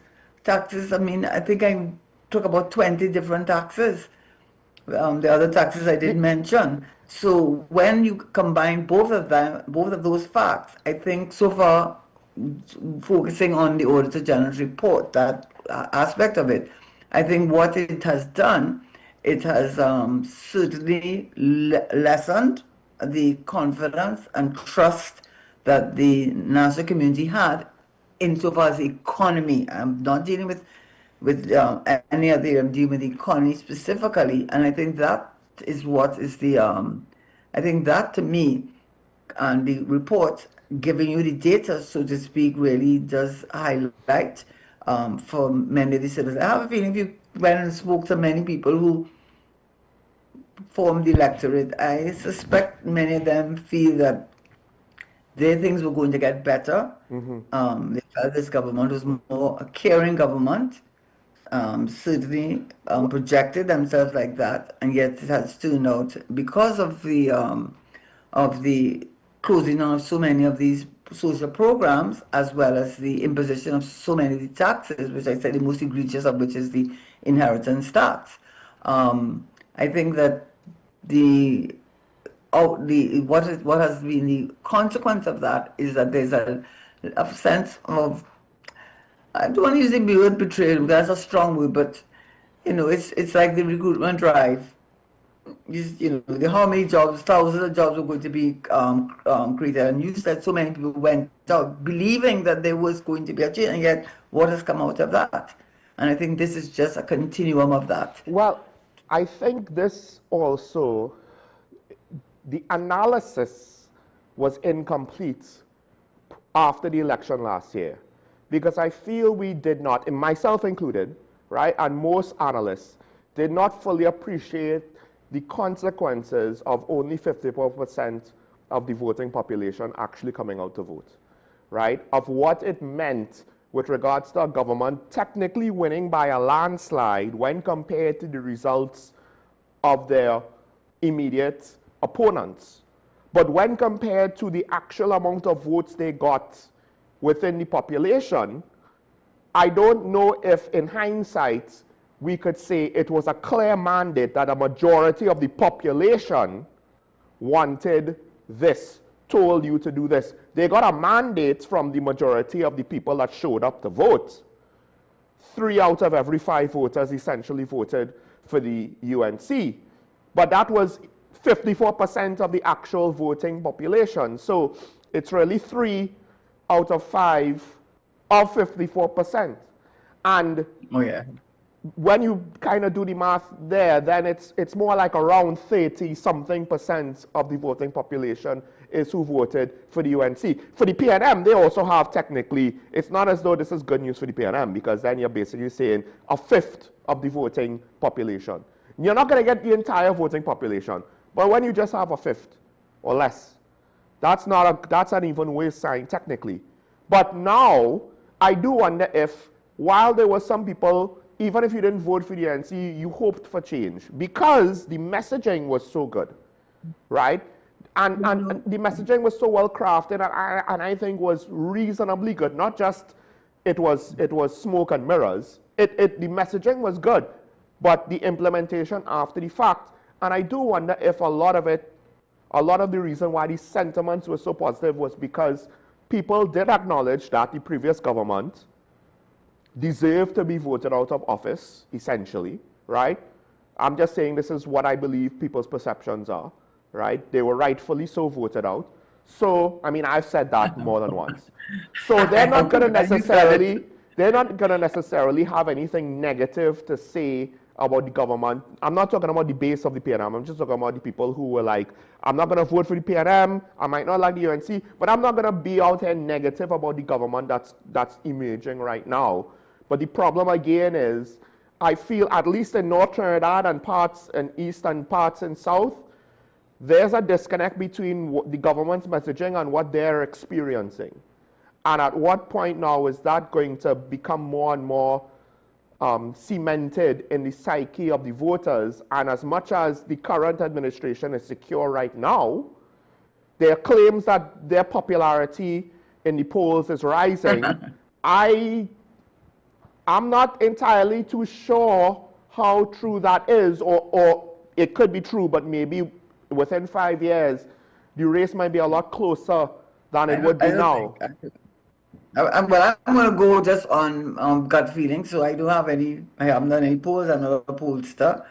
But I find it difficult to believe because so many people that have been affected by decisions of this government who perhaps persons who either would have voted for the PNM before, because you're talking about 54%, but there's another way of looking at it, and I have not done any analysis, but another way of looking at it is that these people who PNM till they're dead kind of thing, they're going to vote PNM, but they were so angry and so upset and so feeling of you weren't listening to us. So you don't want to listen to us? Okay, I'm not going to vote. Yeah. So they're not voting wasn't a sense of, well, the population didn't care, they were insensitive. It was their way of sending a message, because if they had voted, which they probably voted in the past all the time, they did give, because there are strongholds of the PNM that went to the UNC, and that could only happen if the persons who would normally have given the PNM their vote decided not to withhold it. They couldn't bring themselves, for whatever reason, they could not bring themselves to vote for the UNC, whatever the reasons may have been, and because those are strongholds. But the fact that they were willing to stay home was a way of sending a message to the government of the day, the then government of the day, that you have taken us for granted. You have taken our vote as if it is, you expect us to give it to you because of the considerations which have influenced your decision to vote in the past and has always influenced it. But we feel so angry and so betrayed by you that we're going to stay home. So there was a message there in the turnout. That's how I think. That's how I looked at it. And the thing is, I don't have any of that. Because Farasa Arawi commented on the situation, the PNM is somewhat disjointed and admitted, I mean, this is technically, to some extent, a known fact. The PNM lost around 100,000 voters when compared to the previous election before. And I do wonder if this is another situation where we should look at the fact that while we want to hear messages of unity, but this is another situation where the bridge wasn't built. You did not get necessarily voters from the other side. You merely just managed to incrementally increase your voter count, while the other side exponentially lost votes. And to what extent is that sustainable? And it points to the fact that, hey, bridges are not actually being built. There's still a division. There's so much of a division that you have people that do not want to vote for the previous government that still could not bring themselves to try to support change. They just kind of stepped away from the whole support situation. This new government, and because what the new government promised, and that's what they promised. So now that for many, I believe, who would have withheld their vote and not vote for the PNM because they felt, for the reasons I indicated, has this government done any better? I mean, what has this government done for them? And I think that, I don't think you can, at this point in time, you can say that the current administration is as popular as they would like you to believe. I think they have lost a lot of the people who didn't vote, who weren't going to vote. People who didn't vote, need to vote. And if the turnout is far more than it was last time around, and the strongholds that the PNM had, they're willing to come out. But of course, time will tell. But as it stands now, I think that the expectation of that this government, so far as the economy is concerned, as of today, well, because we know that oil and gas prices are going to go up, but then there's going to be the impact of inflation, which is going to hit the people at the low income level the hardest. So we still have to wait and see. It's early days, but I do not think that you can say at this point in time that the current administration has won over people. What has happened is that I think there has been a lot of disappointment, because I don't know if you remember, this is just again anecdotal, but I recall that the day of the elections, or was it? Yes, the day of the elections, people who would have come from PNM stronghold areas had gathered in Woodford Square and was so elated, so delighted, so, I mean, I don't know the word to use that could express the emotion that people felt with our current Prime Minister, and felt that, you know, that she was going to make such a difference in their life. I believe if we went to those same people and interviewed them today, their views would be maybe very different, and I believe that it would be a sense of betrayal, but at the same time, are they willing to go back to the PNM, who they feel maybe need, so it's early days. The point I'm making is early days, and, but it's not a case that, as some people, as some political analysts have said, they're so popular. No, I don't think that's true at all. I don't think that's true at all. What I think is that what I think is this. I think that people who stayed home are not as yet convinced that it should come back out, but they're not nearly the same position they were under the reform. And the reason partly for that is the PNM party is in disarray. There is not the kind of leadership to unite the party as yet. The thing is, it goes back to the old saying, the PNM was voted out.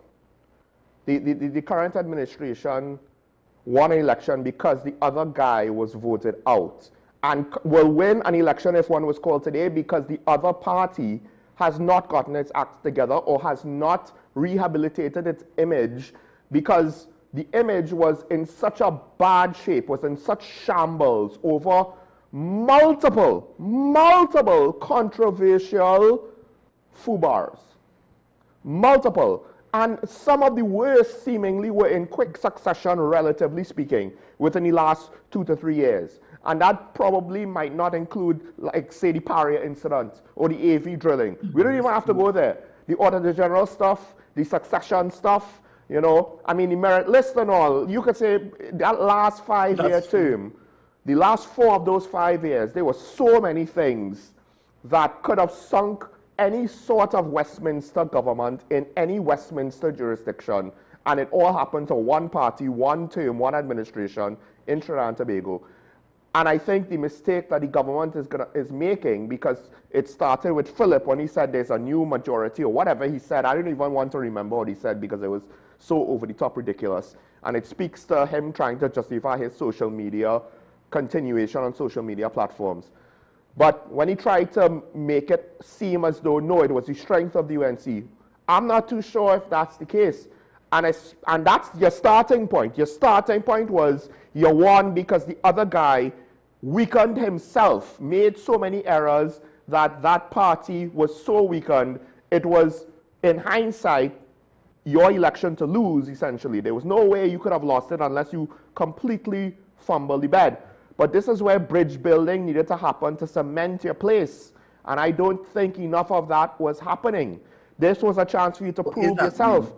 I think we have a similar parallel situation to what's going on in New York, right? Take the political ideology out of it. The mayor of New York is trying to deal with a significant deficit by financing it with increased taxes. But just about every tax lever he tries to pull is unpopular with a significant amount of the population and has practical negative economic consequences. Now, we have already speculated in some form or fashion on major businesses and the wealthy of Trinidad and Tobago seeking opportunities elsewhere, investing their money outside of the country because of a whole host of potential reasons why they're not doing it, reinvesting in TNT. So we're not necessarily going to go there. But the fact that I think there's parallels, one, that's happening, but two, trying to solve these deficits via taxation, potentially weakening a weak economy, which is part of the reason why you have these deficits in the first place. The long-term negative consequences, if it continues going how it's going, could sink the current administration as assuredly as some of the controversies sank the previous administration. because some of those controversies did not necessarily always directly, the man on the street could directly trace it to his pocketbook. But if you say taxes, they're already starting, whether it's right or wrong, they're starting to attribute their difficulties in life to government policies directly. No, absolutely. Absolutely. So we wait and see, but we can't stray away from the Auditor General report. But I guess the Auditor General report is a good reference point for the discussion on the source of revenue for this government, which has been the taxes, for the fiscal deficit, for the public debt. So we, as I said, we wait and see what the government is going to say in the next budget. But we definitely have some hard data on which to make a determination regarding what this government says it has done and will do in the future. So, I mean, we could go on about why they lost the election. I think it's still early days. Here's the thing, Karen, to connect it back to that. Now that the Auditor General, right, and you correct me if I'm using the wrong language, cannot verify, I would imagine one of the things is maybe, okay, well, I could see the money, and I could see why you claim you have the money, but I can't necessarily verify. My question is, with all that I've just said and you've just said in the last, say, 15 to 20 minutes, it seems to me that there's less transparency with this thing called tax revenue, and why is that the case? And one of my callers said, we're not always comparing the previous administration to the current apples to apples, right?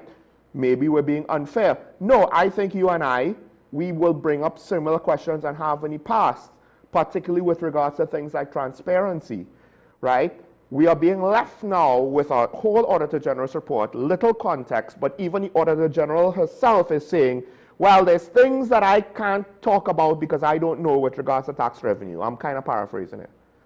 And so the man on the street now, I guess, I mean, it's very convenient that we have issues potentially with being taxed more heavily.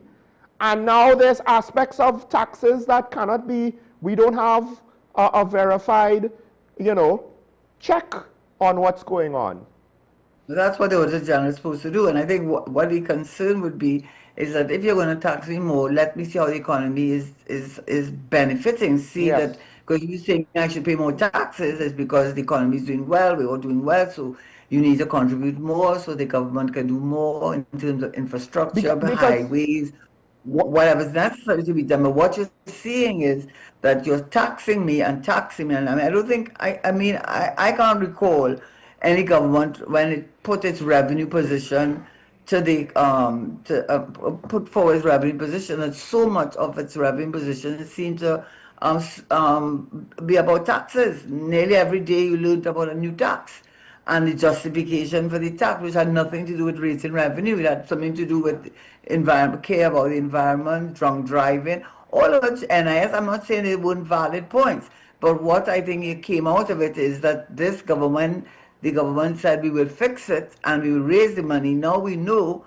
that how they raise the money is they taxed you. And I'm not sure that this has gone on well with this government, especially with the electorate, whether it is the business community who has been impacted, and by the persons who are the consumers who have less disposable income. So I think what we know about the how this current government has taxed the electorate or taxed the citizenry in order to raise revenue has not gone down well, and we're not seeing efforts at economic transformation, which is one of the major criticisms of the former government, that they did not do enough to transform the economy, they don't do enough to diversify the economy. I'm not sure that we've heard about digitalization, which is a continuation of what existed prior to that.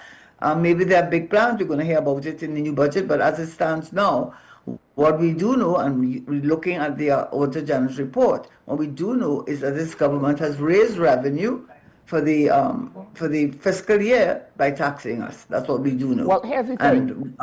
Maybe the information is there and I just can't find it and I'm too stupid. However, the genesis of what you came here to talk about, 36.56 billion in tax revenue could not be verified because of unreconciled differences across key accounting systems, including, but I believe not limited to, Treasury records and Inland Revenue Division reports.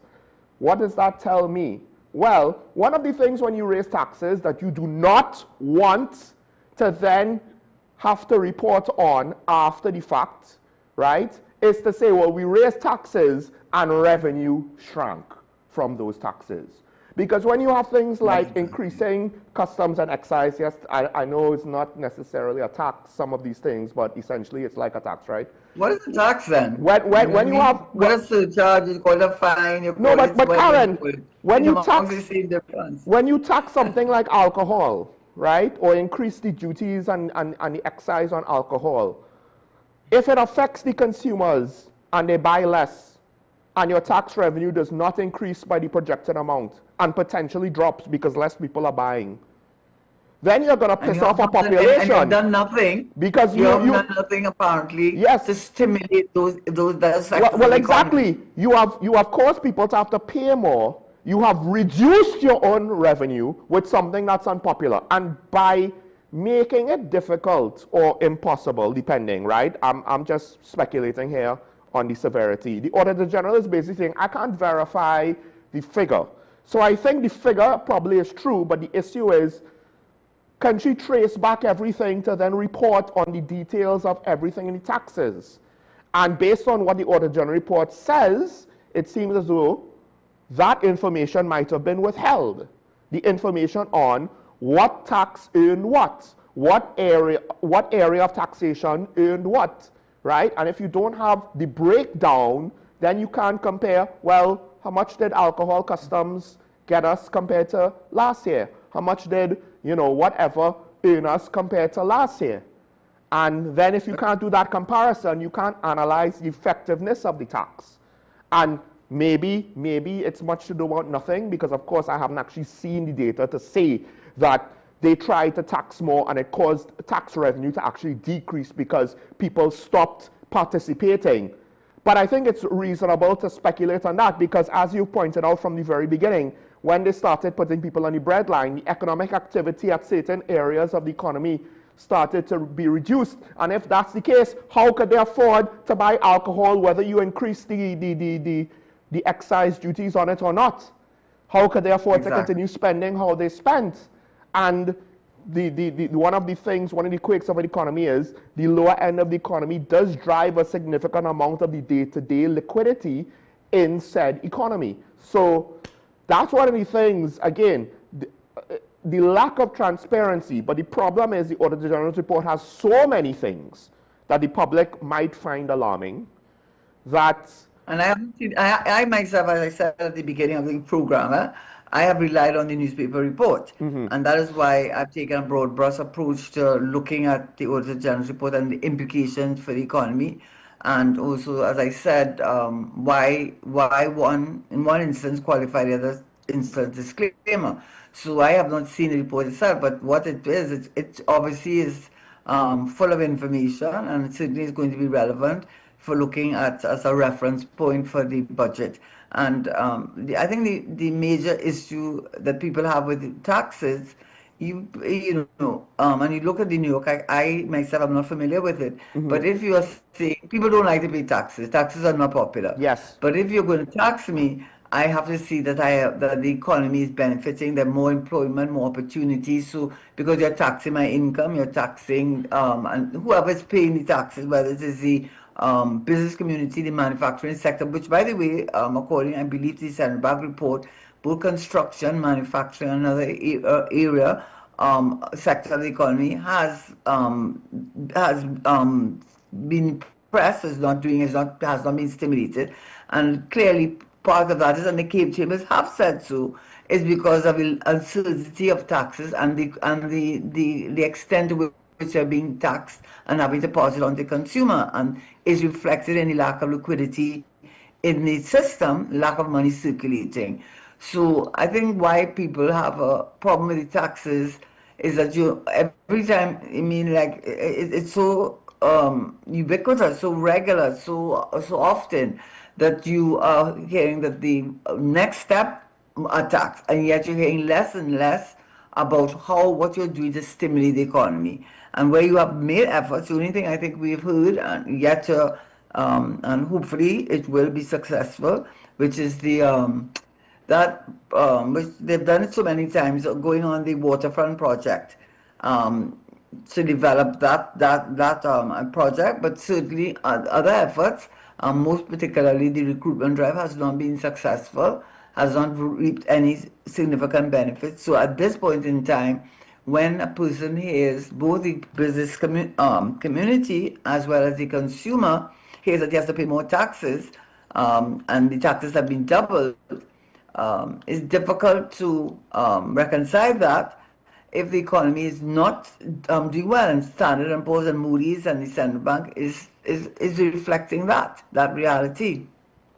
Now, we do have a comment, so let's take the comment now, because it might be tangential to the conversation. I don't know if we could put it up on the screen or... Well, I'll just read it out. No, there's the first comment where the commenter is saying the unemployed, employed, retired should always be able to meet the basic cost of living expenses. True, that's a lot more complicated than you would think, unfortunately. But there's a second part underneath, and this is not to do with the topic, but I'll address it right now. The buying and selling price of Forex should be the same. Well, you see, it kind of depends. One of the reasons why the buying and selling price is not the same is if it was the same, then you would have an issue with availability of supply. You make the selling price. I mean, there's probably a lot more into it, of course. Part of it is for private institutions to be doing transaction in Forex, whether you like it or not. They probably also want to have some kind of incentive to do the business.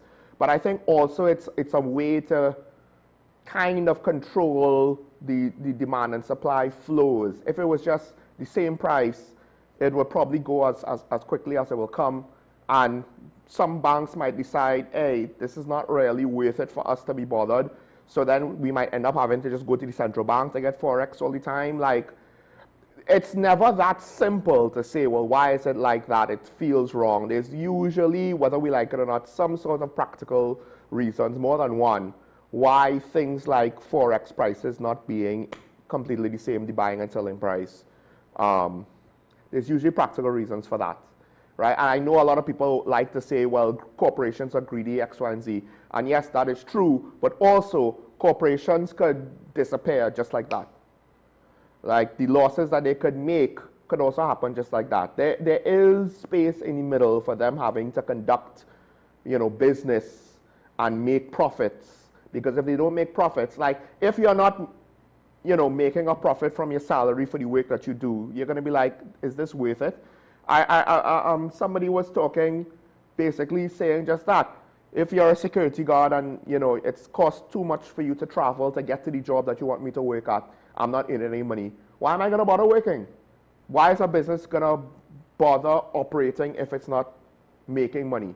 And sometimes the margins on certain things, we see the final figure, the aggregate, but the margins on individual activities are not always high. Sometimes the big $100 million profit margin is because you just have so much business going on in various industries or subsets of an industry that you could, aggregate it up. But if you start to chip away at each individual piece, all of a sudden it's like, well, it's not worth it to us. We'll divest it. We'll move on from it. And then it might cause issues. Now, that's just off the top of my head. There's probably a lot more, someone a lot more learned could come in, call, and contribute to that. But at the end of the day, the real issue with Forex is not so much the buying and selling price. It's just shortage. Yes, the amount that we have and potentially price that it's at, right? It being a few cents difference, that doesn't bother me. I think what bothers most people is the availability. And Karen, I don't know if you just might want to give a little bit of 2 cents, but it's kind of interesting that has not necessarily come up recently. Well, it did come up when the both the Moody's and Standard & Poor's. Well, yes, did one of the reasons, and so I just want to be fair. It was not just on the issue of taxes, But they did say the reason, and the central bank did say that one of the main reasons that the business community feels that the economy is lethargic and they don't have confidence is because availability of foreign exchange. Because we are an import country, we import nearly everything, and if you don't have the foreign exchange, the forex to be able to import, it obviously affects your ability to do business, whether at the manufacturing level or at the retail level. So that has been identified by the rating agencies as well as the central bank as being a major contributor to the lack of confidence or the fragility of our economy from the business community's point of view. So I don't want to say that the taxation is just another layer, another challenge.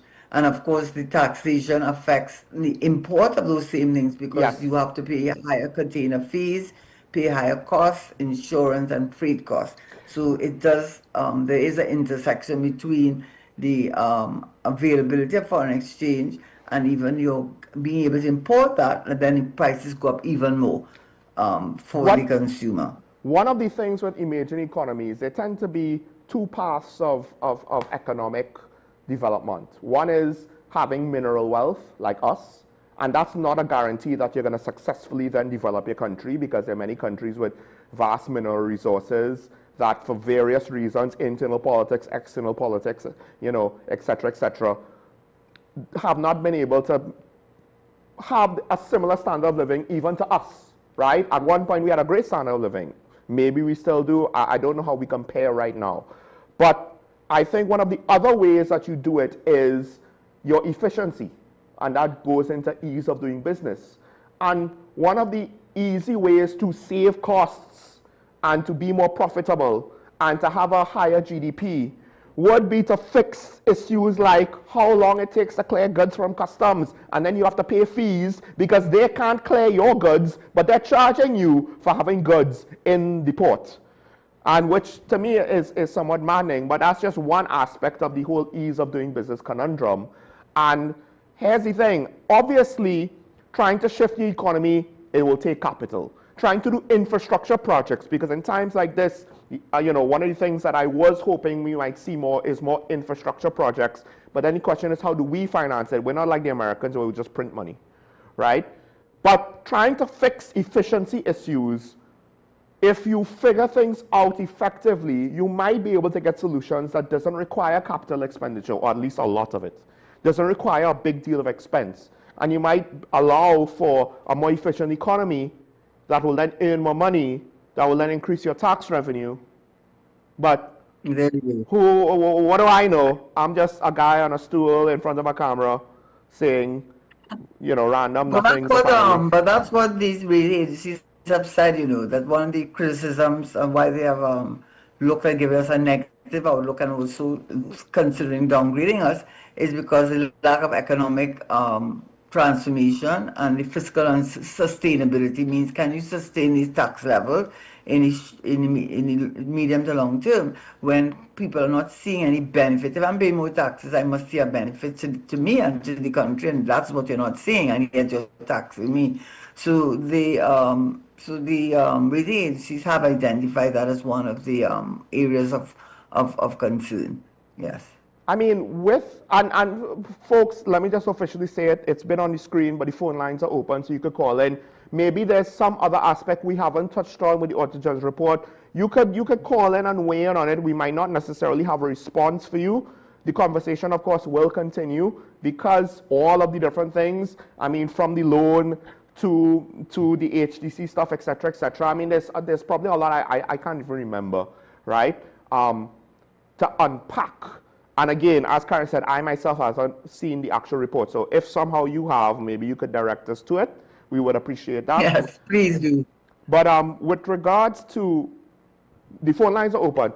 Going back to the first comment, I think one of the things now is that hard reality of, and you touched on it earlier, with the lower income brackets finding it difficult to afford just basic cost of living now. Right, so the commenter has repeatedly sent comments to the show on that topic, and I feel more and more that's becoming somewhat of a concern, because I had Avanel Hector from His Another Cause, I believe it was, and she basically gave me the line. I think I told you this on Monday when we were talking. You know, low-income earners cannot afford low-income housing. So now we've reached the point where, you know, the script has gone off the rails. The story has jumped the shark because essentially it has been observed that at least in some cases, the means to help people that don't earn enough money is now potentially financially, even those things might be outside of their financial means, which is crazy because then you have to ask, if that's the case, if the safety net is too expensive for people to afford, what's left for them? And I think that's one of the things that you're pointing to with regards to the population. Now, at the end of the day, you could say what a poll says, what some businessman in some other part of the country says, but the lived experience of people, at some point, it might take 5 years, but the story is going to get out there. Well, I think the lived experience of people, I think, has been hit very hard, and still is being hit very hard. I think it's, I don't think people are putting it and ignoring it or ignoring that situation. But I think that whole issue with the CPAP and URP, those thousands of people who have similarly have family dependent on them, the fact that they are out of jobs, and at the same point in time, as we said, you know, increasing the taxes and the cost of living has gone up, and it will go up because when those taxes include import duties, those taxes include container and freight taxes increasing, those taxes that are being imposed will affect the price of food, which is already most of which in this country is imported. So you see that the persons at lower income are feeling the impact of the tax regime, and as the business community is. So I don't know where we go from here. I don't know what plans they have. When we're going to hear from this government to transform the economy, but certainly the way that it has gone to date of imposing taxes is not going down well, and it is really impacting the confidence and the trust that people have in this government's ability to care for those who are the most vulnerable in our society. Now, we have another comment that's going to switch gears to a different topic. Good morning, Sean. It seems that the Venezuelan acting President Delcy Rodriguez having one-on-one meetings with CARICOM prime ministers, is it being done to destabilize CARICOM, or is it to put further embarrassment on TNT? How come no CARICOM prime minister is raising red flags about CARICOM disintegration by the intrusion of a non-CARICOM nation? I guess if it was Trinidad's Prime Minister, Trinidad and Tobago's Prime Minister Kamal Pissar making deals with individual CARICOM countries, there would be a howl and cry from all and sundry. Reminds me of Animal Farm. I believe it's the book or the movie, Animal Farm. Now, here's the thing. I think the impetus of this is because now acting President Delcy Rodriguez met with some CARICOM officials while wearing a brooch that was the nation of Venezuela, basically like a little map of Venezuela, in the shape of Venezuela, but it included the Essequibo region. Now, that to me kind of gives this comment some credence, because it's not just, there's also commentary about how our government is being kind of, has fractured relations with the government of Venezuela, and that's affecting our oil and gas deals. But then when the acting president comes with a brooch that is supposed to be Venezuela, but includes the Essequibo region, it's not just us that potentially Venezuela is being antagonistic with. So now, I think, here's the thing. I always said, in my opinion, the recent fracturing of CARICOM actually started with the whole Petrocaribe / United States interests in the region situation. And that was expressed specifically with the aggressive stance towards Essequibo and Guyana, and parts of CARICOM's lack of a responsible response to that whole thing, if we're supposed to be CARICOM for CARICOM, right? But again, we're not a political alliance, right? And maybe we should try to remember that in hindsight. But I always thought that it didn't start with Kamala Persad-Bissessar. It started well before her, the situation. But I will say this. Acting President Delcy Rodriguez is playing a balancing act between American interests and Venezuelan Maduro hardliners. And she's already started to make moves to kind of start to get rid of the Maduro hardliners. But that doesn't mean that you could change Rome overnight. So wearing the brooch might not have necessarily been a complete attack against Guyana. It could have been a way to kind of still send some signals to the Maduro loyalists to say, whoa, I'm still on your side, you know. Yes, I'm doing stuff with the Americans and so on and so on. But I'm still on your side. Trust and believe in me. All the while, technically, she's kind of playing, not necessarily playing both sides off of each other, but it's not necessarily going to be a faithful continuation of Nicolas Maduro's policies and regional direction, right? So, I don't know, Karen, you said you also think that she's having to play that balancing act? Yeah, well, she is, and I think part of the reason is that I think that now she's been put in the position of power. It's very difficult for her to want to let it go. And so reality is she's seeing herself benefiting as the president, while Maduro fights a good fight in the United States, supposedly to get his freedom and return to Venezuela. This is an opportunity to cement her relationship, and in order to cement her relationship in Venezuela, her position in Venezuela, she also has to have good relations with the United States. So I think Delcy Rodriguez is politically astute and sees the benefit to her of playing on both sides, having a relationship with the CARICOM, because CARICOM, after all, is an important part of the whole, we started with, as you said, Petro-Caribe, the whole idea of Venezuela and the Caribbean region, integrating and seeing itself as part of that broader system. So there's that benefit, and also, of course, not going against the United States, because we know the power the United States has and has shown. And I don't think Delcy Rodriguez has any intention of squandering that opportunity she has. So she's playing both sides, and that's what politicians, I guess, they do all the time. I mean, politics is a very dynamic. What can obtain one day can be a change the next day. Meanwhile, our Prime Minister is also understands. I think her role is clearly not to see CARICOM. I don't want to say they would integrate so much as to say that idea of this whole the CARICOM region, this unity. I don't think that she has supported it, and so playing along with Venezuela and uniting with Delcy Rodriguez is also a good thing for us, because remember, one of our major, we are energy economy, and one of the major sources of natural gas, which I think is going to be very important this budget year, because we know that fertilizers, the cost of fertilizers have gone through, have really increased. We know the global reasons for that.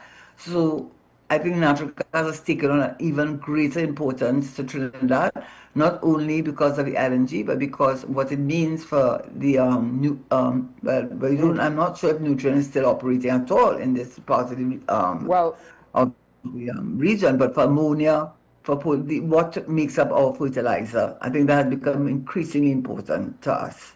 We have to put on the line. Caller, good morning. You on there? Caller?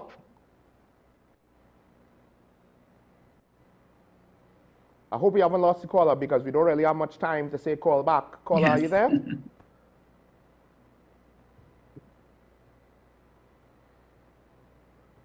Okay, we lost call. Caller, I'm sorry. You were calling as Karen was trying to make a point, so it was a balancing act. I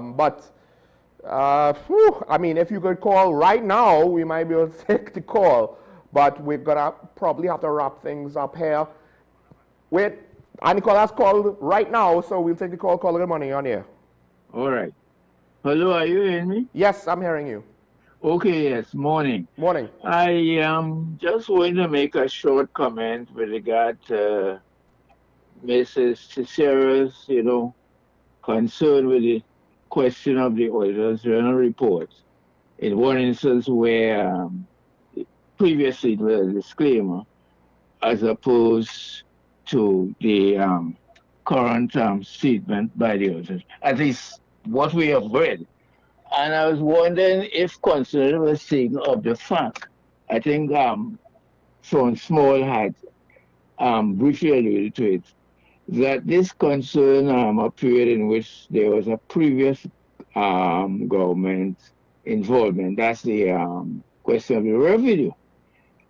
And I would like to believe that if on inquiry there were plausible reasons why they could not, amplify the question of that justification for the revenue, I can see then that the auditor would want to have reservations rather than a disclaimer in this instant situation. I don't know whether you had considered that aspect of it. I have. Your comments. I have. I can answer that. I think I can answer what it is you're saying. Because you referenced when I mentioned it spanned 2 periods. The problem is twofold. One, I don't believe the Auditor General collects reporting information throughout the year. And at the very least, the current administration would have the capacity to give whatever information has been recorded, right, or lack thereof, to the Auditor General. It's not as though the Auditor General had similar complaints the year before. She had similar complaints, yes, but not quite the same type of complaints, right? And more importantly, we haven't necessarily got an explanation to say this, because if it was the case that, if again, we're alluding to the fact that maybe records under the PNM were not sufficient enough, or was it just, were you alluding to the fact that the transition? I don't think just the transition alone would cause something like this. So if you're going to go as far as say maybe the PNM did it, the problem is the government could have easily then said, well, we have provided everything that we did, that we have, and it's all above board, and it's our predecessor stuff that has questions, and the Auditor General's not disclaimer, but the I don't know why, the qualified opinion could have potentially stated that fact, that records up to XYZ point, but it's a general statement. Yeah, well, let me just state, this is precisely the point, that in the question of a qualified report, I don't think that you expect them to go into those details. You get that when you have a general examination of the report. That's all I'm saying. Yes, but so I'm hearing on it. I just want to say this though. The reason why it comes across, and it may not be so, which is why I try to be careful in what I've said, is why qualified and not and why not disclaimer, is that the focus of the revenue, where well, according to the report, which as I have indicated, I have not seen the actual report. I've made an effort to see it. I was not on this station, but I've tried otherwise to see it, to get a copy of the report. But it seems to me the focus has been, the lack of verification has been on specific areas of the revenue, which is the tax revenue, the taxes have been imposed, and that it also appeared that an effort had been made to increase the revenue position from the taxes by this government, when they had in the budget had said that they anticipated raising revenue of 59 billion, and what we're seeing is a revenue of 59 billion, and we're seeing a revenue of 55 billion instead. So I don't know if the mistakes or the errors are attributable to the former administration, because they were there for part of the time, but it appears to me, given the, well, it might be the relationship between the former administration and this current one, and the fact that the revenue that they specifically identified was tax revenue, and that this government has made a great effort to put a lot of its in terms of revenue generation on taxation rather than investment in various aspects of the economy. I would hazard, and I have not seen reports, as I said, I would hazard that the concern about verification stems more from this current administration rather than the previous one. But as I will say that I have not seen the report, but that is what has guided me in coming to my conclusion on the matter. This is my interpretation. Under then Minister of Finance Com Imbert, the Auditor General could not verify the existence of revenue. Whereas under this administration, the Auditor General cannot verify the sources or the details, or the information of the revenue. But the money probably exists, because if it was at the exact same problem, then you're saying $36 billion in revenue, just she doesn't even know if it's there, right? So with that said, this is not something that the PNM did so we could say, well, they did it before, they're doing it again. And like I said, the current government is not them. So one would think they have access to all the information, right? You don't have to go into detail to just say that if the issue is with only part of the year, the first 7 months, it's very easy to say I have a qualified opinion because I cannot verify tax revenue for the first 7 months of the fiscal year. She didn't say that as far as I'm aware. She just said for the year. There's no disclaimer in it. So just, sorry, let me not say disclaimer because I'll be misinterpreted. But there's no rider, there's no contextual opinion, right, to distinguish things. If the Auditor General then distinguish it, to some extent by default, the incumbent is the one that at the very least you're going to have questions for, right? At least as much questions for. So, and the thing is, the previous administration, they already faced the penalty of bad policies. They already faced the penalty of bad governance. They got voted out. So on some level, while I don't have an issue with you attributing long-term issues to the previous administration, to want to then kind of give them all the blame just because on that level, it's worthless, right? If there's stuff that is attributable to the current administration, the tit for tat means nothing because one party already faced consequences for their wrongdoings. So we should not necessarily be stuck up on that when you have a new government that potentially, given the lack of it, and what did I say towards the end? It's the lack of transparency in the whole thing. That's the issue, right? So do we have one more comment and we have to go? And I know that this is on the minds of at least one of the viewers. Can you explain the connection between the Office of the President and the loan taken by the, well, this is with regards to some of the properties, the waterfront and so forth. I can't remember what the acronym stands for. Honestly, technically I cannot. Even the Prime Minister said that the line minister has to look into the details for her to check. So we're all kind of just going off of the fact that it's a big figure and why is the President's office involved in the first place. My speculation was that this was a way for the government to try to finagle loans and move things around and move responsibility and liability around to kind of get the money into the system. I don't necessarily... This is a good example of a lack of explanation because it's a good question that's been asked. And I think it's, how much is 500 million? 500 million US. So why is the president involved with that? And we have the Port of Spain development, that project. Why there may be a good explanation, and perhaps what we do need is more transparency and more from the office of the president to explain why the loan was taken out by that office. And rather than, I don't know what will be the relevant ministry. Now, I believe Ministry of Works is looking into this, right? Yeah. Now, this is a clear case where, you know, potentially the previous administration has questions to answer because they didn't explain any of this to us, right? Yeah, but as Karen said, and that's why I started off saying, we don't know because we don't have the details to even begin to say why.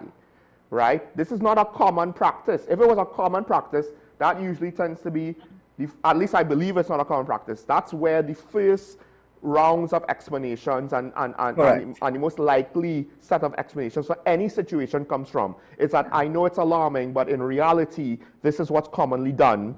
So that's the explanation. But that doesn't apply here. That's not the case here. So we have to wait on more information, unfortunately. So, and therefore, based on that, then we can do an assessment of whether that was, you know, of the connection between the two. Why was it the office of the president taking on the loan? When we know the reason they let them, let's hear what the reason that they give us, and then we can make a... I don't even fully understand the financial responsibility, liability linkages between this loan. Why is the office of the president involved? What is it involved with the subleasing or subletting or whatever they did with regards to the various developmental projects that were included? Maybe there is a legal requirement, so we don't know that. Like maybe there's some legislative requirement that must be done to. But what we do need is an explanation. Yes. So we have to wait and see. And again, it's not as though we don't believe what the government says. We assess what the government says. And I have taken the government side on certain issues, and I've criticized them for others. Obviously, like their predecessor, I am more than willing to wait for the information that they might uncover, like their predecessor, on this issue that could be controversial. And then we could have a beginning, the starting point of the proper starting point of a discussion. Or not, because it could be a simple explanation. As I said, it may be a legislative reason why it was done through the office of the president. Yes. There may be a reason for that. So it may not be as controversial. What is controversial, which you have said many times before, is that many things you could have avoided so much of the so-called controversy if you came out and explained. Yes. You know something like that is going to raise issues. You know that is something that is unusual.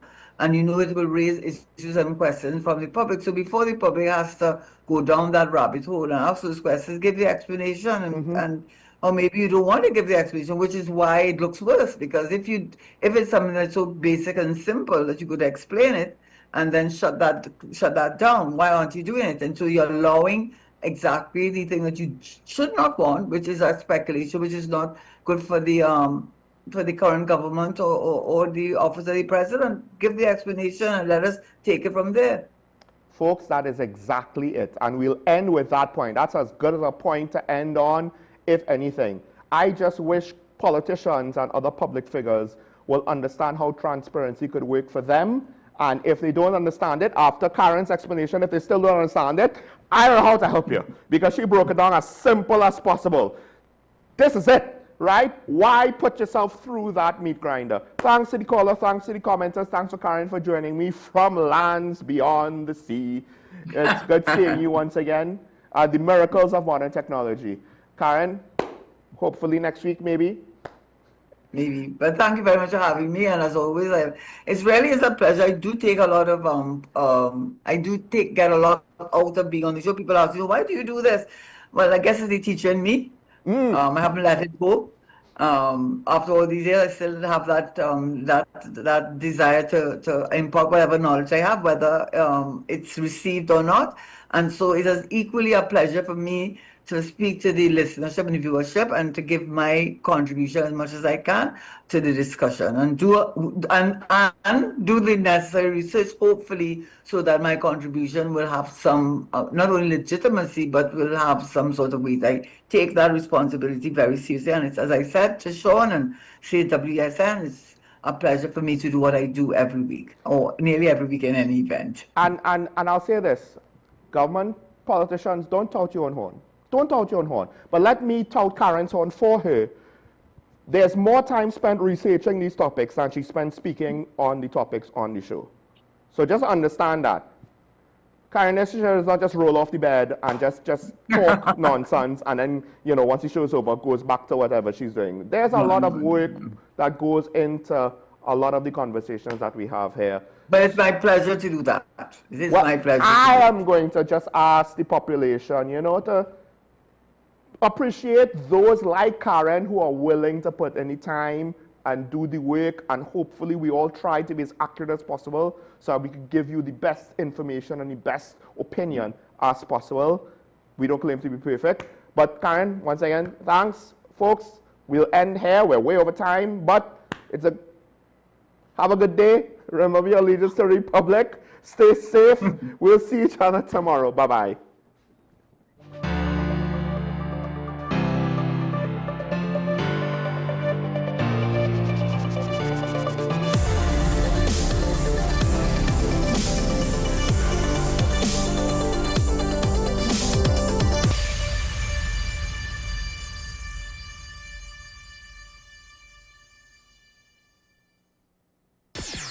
WESN.